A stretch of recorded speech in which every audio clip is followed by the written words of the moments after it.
ನಮಸ್ತೆ. ಇವತ್ತು ಮಕ್ಕಳಿಗೆಲ್ಲ ತುಂಬ ಇಷ್ಟವಾದ ಚಾಕ್ಲೇಟ್ ಕುಕ್ಕೀಸನ್ನು ಮೈದಾವನ್ನು ಬಳಸದೆ ಮನೆಯಲ್ಲೇ ಹೇಗೆ ಸುಲಭದಲ್ಲಿ ತಯಾರು ಮಾಡ್ಬೋದು ಅಂತ ಹೇಳೋದನ್ನು ತೋರಿಸ್ಲಿಕ್ಕೆ ಬಂದಿದ್ದೇನೆ.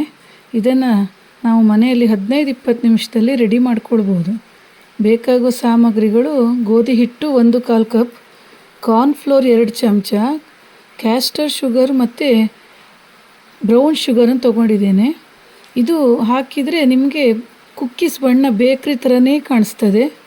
ಅದಲ್ಲದೆ ಸೋಡಾ, ಉಪ್ಪು 1 ಚಿಟಿಕೆ, ಬೆಣ್ಣೆ 1/2 ಕಪ್ಪು, ಡಾರ್ಕ್ ಚಾಕ್ಲೇಟು 1 ದೊಡ್ಡ ಬಾರು ಇಷ್ಟು ಬೇಕಾಗ್ತದೆ. ಒಂದು ಹರಿವಾಣ ಅಥವಾ ನಿಮ್ಮ ಓವನ್ನಲ್ಲಿ ಬಟರ್ ಪೇಪರನ್ನು ಹಾಸಿ ಇಟ್ಕೊಂಡು ಇಡಬೇಕು.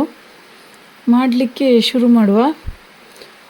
ಒಂದು ಪಾತ್ರೆಗೆ ಫಸ್ಟು 1/2 ಕಪ್ ಆಗುವಷ್ಟು ಬೆಣ್ಣೆಯನ್ನು ಕರಗಿಸಿ ಇಟ್ಕೊಂಡು ಹಾಕಬೇಕು.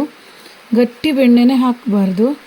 ಅದಕ್ಕೆ 1/2 ಕಪ್ ಆಗುವಷ್ಟು ಕ್ಯಾಸ್ಟರ್ ಶುಗರ್ ಮತ್ತು 1/2 ಕಪ್ ಆಗುವಷ್ಟು ಬ್ರೌನ್ ಶುಗರನ್ನು ಮಿಕ್ಸ್ ಮಾಡಿ ಚೆನ್ನಾಗಿ ಕಲಿಸ್ಕೊಳ್ಬೇಕು. ನಾರ್ಮಲ್ ಸಕ್ಕರೆನೂ ಬಳಸ್ಬೋದು, ಆದರೆ ಕಲರು ಮತ್ತು ಟೇಸ್ಟಲ್ಲಿ ಸ್ವಲ್ಪ ಡಿಫ್ರೆನ್ಸ್ ಬರ್ತದೆ. ಅದಕ್ಕಾಗಿ ಈ ಸಕ್ಕರೆನ ಬಳಸಿದ್ದು. ಮತ್ತು ಅದಕ್ಕೆ ಅದು ಉಬ್ಬಿ ಒಳ್ಳೆ ಚೆನ್ನಾಗಿ ಬರಬೇಕಂತ 1-2 ಚಮಚ ನೀರಿಗೆ 1 ಚಮಚ ಆಗುವಷ್ಟು ಎಣ್ಣೆ, 1 ಚಮಚ ಆಗುವಷ್ಟು ಕಾರ್ನ್ಫ್ಲೋರನ್ನು ಮಿಕ್ಸ್ ಮಾಡಿ ಈ ಸಕ್ಕರೆ ಮಿಶ್ರಣಕ್ಕೆ ಸೇರಿಸ್ಕೊಳ್ಬೇಕು. ಇದನ್ನು ಸೇರಿಸೋದ್ರಿಂದ ನಮ್ಮ ಕುಕ್ಕೀಸ್ ಒಳ್ಳೆ ಬೇಕ್ರಿ ಸ್ಟೈಲಲ್ಲೇ ಆಗ್ತದೆ. ಮೆದುವಾಗಿ ತಿನ್ನಲಿಕ್ಕೆ ಚೆನ್ನಾಗಿ ಬರ್ತದೆ. ಇದನ್ನು ಚೆನ್ನಾಗಿ ಕರಡಿಕೊಂಡು ಈ ಸಕ್ಕರೆ ಮಿಶ್ರಣಕ್ಕೆ ಸೇರಿಸಿ 1 ಚಮಚ ಆಗುವಷ್ಟು ವೆನಿಲಾ ಎಸೆನ್ಸನ್ನು ಹಾಕಬೇಕು. ಚೆನ್ನಾಗಿ ಕಲಿಸ್ಬೇಕು. ಆಮೇಲೆ ಮಾಡಲಿಕ್ಕೆ ತುಂಬ ಸುಲಭ. ಒಂದು ಸಲ ನೀವು ಮನೆಯಲ್ಲಿ ಇದನ್ನು ಮಾಡಿ ಮಕ್ಕಳಿಗೆ ಕೊಟ್ಟರೆ ಮತ್ತೆ ನೀವು ಬೇಕ್ರಿಗೆ ಹೋಗೋ ಕೆಲಸನೇ ಇಲ್ಲ. ಮನೆಯಲ್ಲೇ ಮಾಡಿಕೊಡಿ ಅಂತ ಹೇಳ್ತಾರೆ. ಮೈದಾ ಬಳಸಿ ಬೇಕರಿಯಲ್ಲಿ ಮಾಡೋದು. ನಾನು ಮನೆಯಲ್ಲಿ ಗೋಧಿ ಹಿಟ್ಟನ್ನು ಬಳಸಿ ಮಾಡ್ತಾಯಿದ್ದೇನೆ.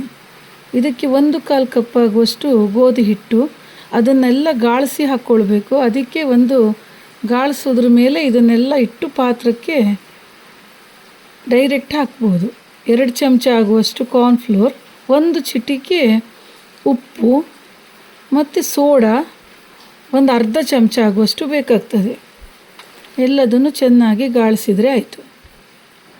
ಅದರಲ್ಲಿ ಏನಾದರೂ ಕಸ ಗಂಟುಗಳೆಲ್ಲ ಇದ್ದರೆ ಹೋಗ್ತದೆ.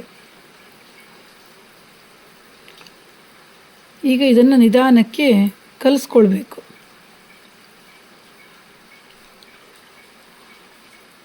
ನೀರಿನ ಅವಶ್ಯಕತೆ, ಹಾಲು ಏನೂ ಬೇಕಾಗೋದಿಲ್ಲ. ಕೈಯಲ್ಲಿ ನಾವು ಕಲಿಸುವಾಗ ಉಂಡೆ ಕಟ್ಟಿಗೆ ಬಂದರೆ ಆಯಿತು. ಹೆಚ್ಚು ಕಲಿಸ್ಬಾರ್ದು. ಚಪಾತಿ ಹಿಟ್ಟೆಲ್ಲ ಕಲಿಸ್ದಾಗೆ ಸುಮ್ಮನೆ ಮಿಕ್ಸ್ ಮಾಡುವ ಹಾಗೆ ಕಲಿಸ್ಕೊಳ್ಬೇಕಷ್ಟೇ. ಈಗ ಇದಕ್ಕೆ ಡಾರ್ಕ್ ಚಾಕ್ಲೇಟ್ ಹಾಕುವ. ಡಾರ್ಕ್ ಚಾಕ್ಲೇಟನ್ನು ದೊಡ್ಡ ಬಾರ್ ಇರ್ತದಲ್ಲ, ಅದನ್ನು ಸಣ್ಣ ಸಣ್ಣಕ್ಕಾಗಿ ಕಟ್ ಮಾಡ್ಕೊಳ್ಬೇಕು. ತುಂಬ ಚಿಕ್ಕದಾಗಿ ಮಾಡ್ಕೊಳ್ಳೋದು ಬೇಡ. ಯಾಕಂದರೆ ಮಕ್ಕಳಿಗೆ ಕುಕ್ಕೀಸ್ ತಿನ್ನುವಾಗ ಚಾಕ್ಲೇಟ್ ಬಾಯಿಗೆ ಸಿಗಬೇಕು, ಆಗನೇ ಖುಷಿಯಾಗೋದು. ಏನು ಸೈಜು ಕರೆಕ್ಟ್ ಇರಬೇಕಂತಿಲ್ಲ, ಅನ್ಸೈಜಾಗಿ ಕಟ್ ಮಾಡಿದರೂ ಆಗ್ತದೆ. ಎಲ್ಲದನ್ನು ಕಟ್ ಮಾಡಿ ಹೆಚ್ಚು ಕಮ್ಮಿ 1 ಕಪ್ ಆಗುವಷ್ಟಿದೆ. ಅದನ್ನು ಈ ಹಿಟ್ಟಿಗೆ ಸೇರಿಸ್ಕೊಂಡು ಮಿಕ್ಸ್ ಮಾಡಬೇಕು. ಈ ಟೈಮಿಗೆ ಓವನ್ನಲ್ಲಿ ಮಾಡೋದಾದರೆ ಓವನನ್ನು ಪ್ರೀ ಹೀಟಿಗೆ ಇಟ್ಕೊಳ್ಬೇಕು. ಬಾಣಲಿಯಲ್ಲಿ ಮಾಡೋದಾದರೆ ಒಲೆ ಮೇಲೆ ಬಾಣಲಿಗೆ ಉಪ್ಪನ್ನು ಹಾಕಿ ಮೇಲ್ಗಡೆ ಒಂದು ಸ್ಟ್ಯಾಂಡ್ ಇಟ್ಟು ಸಿಮ್ ಬೆಂಕಿಯಲ್ಲಿ ಇಡಬೇಕು. ಓವನಿನ ಪಾತ್ರೆಗೆ ಬಟರ್ ಪೇಪರ್ ಹಾಸಿ, ಯಾವುದ್ರ ಮೇಲೆ ಇಡ್ತೀವೋ ಅದಕ್ಕೆ ಬಟರ್ ಪೇಪರ್ ಹಾಸಿದರೆ ತೆಗಿಲಿಕ್ಕೆ ಸುಲಭವಾಗಿ ಬರ್ತದೆ ಅಂತ. ಈ ರೀತಿ ಎಲ್ಲದನ್ನು ಚೆನ್ನಾಗಿ ಮಿಕ್ಸ್ ಮಾಡಿ ಈಗ ಕುಕ್ಕೀಸ್ ಮಾಡುವ. ಕುಕ್ಕೀಸ್ ಎಲ್ಲ ಒಂದೇ ಥರ ನೋಡಲಿಕ್ಕಿದ್ರೆ ಚೆಂದ. ಅದಕ್ಕೆ ಒಂದು ಚಿಕ್ಕ ಸೌಂಡ್ ತಗೊಂಡು ಅದಕ್ಕೆ ಹಿಟ್ಟನ್ನು ಹಾಕಿ ಪ್ರೆಸ್ ಮಾಡಿ ಉಲ್ಟಾ ಮಾಡಿದರೆ ಈ ರೀತಿ ಕುಕ್ಕೀಸ್ ಚೆನ್ನಾಗಿ ಬರ್ತದೆ. ನೋಡಲಿಕ್ಕೆ ಒಂದೇ ಅಳತೆದು ಕುಕ್ಕೀಸ್ ಆಗ್ತದೆ. ನಮಗೆ ಯಾವ ಸೈಜ್ ದೊಡ್ಡದು ಕುಕ್ಕೀಸ್ ಬೇಕಾದ್ರೆ ದೊಡ್ಡದು, ಚಿಕ್ಕದು ಬೇಕಾದ್ರೆ ಚಿಕ್ಕದು, ಆ ಸೈಜಿನ ಸ್ಪೂನ್ ಇಟ್ಕೊಂಡ್ರೆ ಆಯಿತು. ಆರಾಮಾಗಿ ಬರ್ತದೆ. ಏನೂ ಕಷ್ಟ ಇಲ್ಲ ಮಾಡಲಿಕ್ಕೆ. ಇದನ್ನು ಓವನ್ನಲ್ಲಿ ಒಂದು 15ರಿಂದ 20 ನಿಮಿಷ ಬೇಯಿಸ್ಕೊಳ್ಬೇಕು. ಬಾಣಲೆಯಲ್ಲಿ ಬೇಯಿಸೋದಾದರೆ ಉಪ್ಪು ಹಾಕಿ ಅಡಿಗಡೆ ಒಂದು 40 ನಿಮಿಷ ಬೇಕಾಗ್ತದೆ. ಅದ್ರ ಬಣ್ಣ ಮೇಲ್ಗಡೆ ಚೇಂಜ್ ಆಗೋದ್ರವರೆಗೆ ಒಂದೊಂದು ಓವನ್ನಲ್ಲಿ ಒಂದೊಂದು ಥರ ಟೈಮಿಂಗ್ಸು ಇರ್ತದೆ. ನಾನು 175 ಡಿಗ್ರಿಯಲ್ಲಿ ಬೇಯಿಸ್ಕೊಂಡಿದ್ದೇನೆ. ಅದು ಕೂಡಲೇ ಬಿಸಿ ಇರುವಾಗ ತೆಗಿಬಾರ್ದು. ಸ್ವಲ್ಪ ಒಂದು 15ರಿಂದ 20 ನಿಮಿಷ ಅದು ಫುಲ್ ತಣ್ಣಗಾಗಬೇಕು. ಆಗ ತೆಗೆದ್ರೆ ಕರೆಕ್ಟಾದ ಈ ರೀತಿ ಕುಕ್ಕೀಸ್ ರೆಡಿ ಆಗ್ತದೆ ಮನೆಯಲ್ಲಿ. ತುಂಬ ರುಚಿಯಾಗಿರ್ತದೆ ತಿನ್ನಲಿಕ್ಕೆ.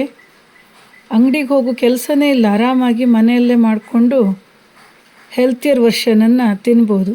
ಒಮ್ಮೆ ಟ್ರೈ ಮಾಡಿ ನೋಡಿ. Thank you.